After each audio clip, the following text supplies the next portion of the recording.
Waterproof dressing. Okay.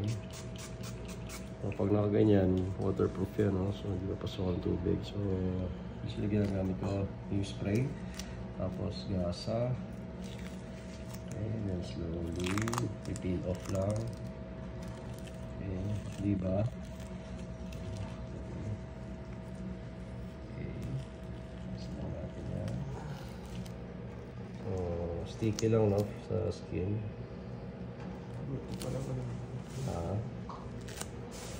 Slowly lang. Dami mo pang balahibo, pambihira mo. Okay, so silang natin.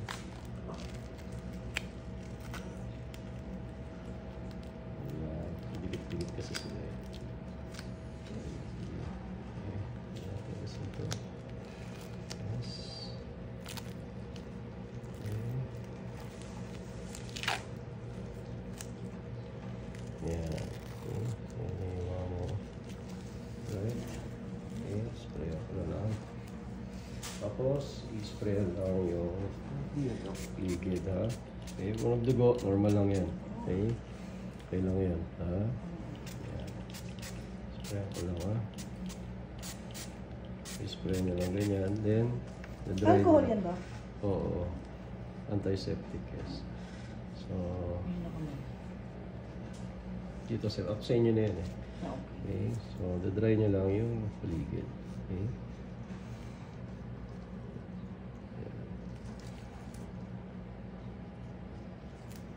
Okay.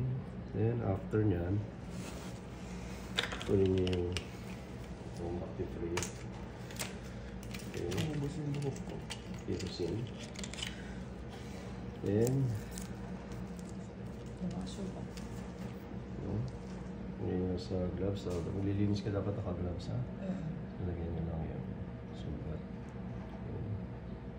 Dahan. Right.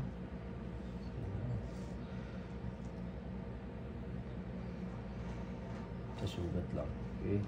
Then, nabigyan ko kayo ng post-op offsite. Ito, waterproof dressing to, para siyang ating band-aid. Right.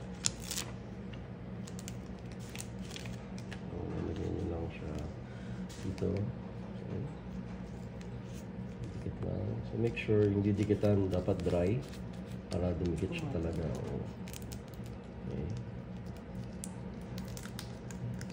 Right. Alisin yung outer cover.